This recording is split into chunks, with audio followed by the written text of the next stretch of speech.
Happy Friday, everybody. What's up? BobbyFi here with my little About Last Night segment. Just wanted to run through the DFS lineups last night that I made and sort of say the things I did right, things I did wrong, things that could have worked out, things that didn't work out, all that. So I've got I think I played four lineups in the 50 in the 88 yesterday. I had a party to go to with a friend, so I didn't play extremely heavy.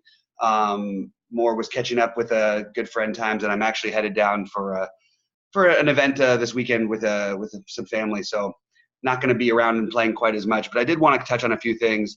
I'll be posting a video later about my NBA Finals thoughts. That's just a tragic way to go. But I thought we'd keep this one simple and just stick to the baseball DFS. Had a couple really, really good lineups last night that I felt like had a real shot. You could see the 31st and 59th finish. Overall, obviously, always good to cash deep in half the lineups you're entering a tournament. Had some really, really good off the board plays here, but just didn't quite get the production from Austin Allen and Kiki Hernandez. I loved Bellinger. I talked about him in my video yesterday. I thought in lefty-lefty matchups at no ownership, this guy just absolutely mashes left-handed pitching. So I love the spot against Lester for him. He, of course, goes on to hit 2 home runs last night. You got Max Muncy, who I knew would be completely unowned. I liked him. I obviously went for the Dodgers stack here with the Rockies. Obviously, the Rockies being the chalk. But the only guys, the Dodgers, I really felt like were going to get played were Kiki and Chris Taylor. So I paired them with the lower-owned Dodgers. And then I thought same thing with Charlie Blackmon. Go lefty-lefty in that matchup. And all of a sudden, you've got a guy who would have been 25% owned. Instead, he's 9% owned. We got these guys at way lower ownership than they should have been.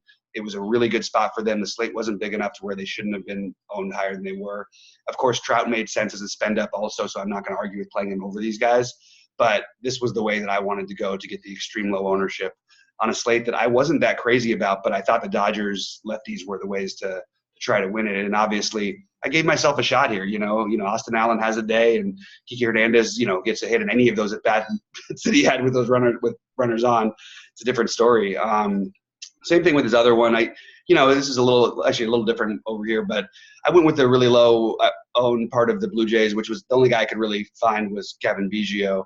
I knew that when they moved him back to 7th that he was going to go from about 20% owned to somewhere between 5 and 10. Ended up at 6.4% owned. 2 home runs. Obviously, can't ask for better production than that. Manny Machado was another guy who I had in half my lineups. He also hit 2 home runs. A lot of power last night. Didn't quite get the right mix of players over here. And then obviously the one that really hurt me on this one was using J Happ as sort of an off-the-board pitcher. In a spot where I think I did need it, though. I think the rest of my lineup was a little chalkier than I would have liked to try and win a large tournament. Unless I was max entering, I think that these are just a little too chalky for me. So that's sort of my thinking behind using Happ. I wanted somebody off the board, and I wanted one non-Flaherty lineup. There was some potential weather, and if he just got hit around a little bit at what I thought was going to be 60% ownership, I thought that was an interesting way to go. So I actually came off Flaherty a little bit at the end, although I have him in most of my other ones.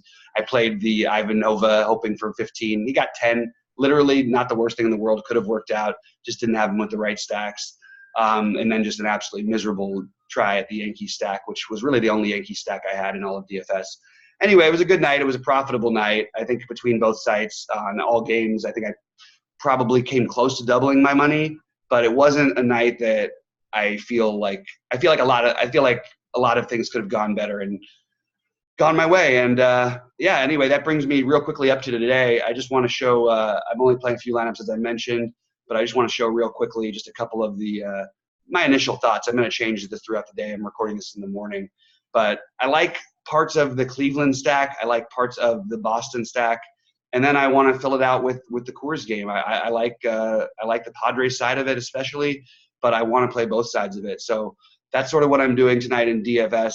Thanks so much for tuning in. Please like and subscribe, and I will keep giving the free content to you guys. Thanks so much. I will see you guys shortly.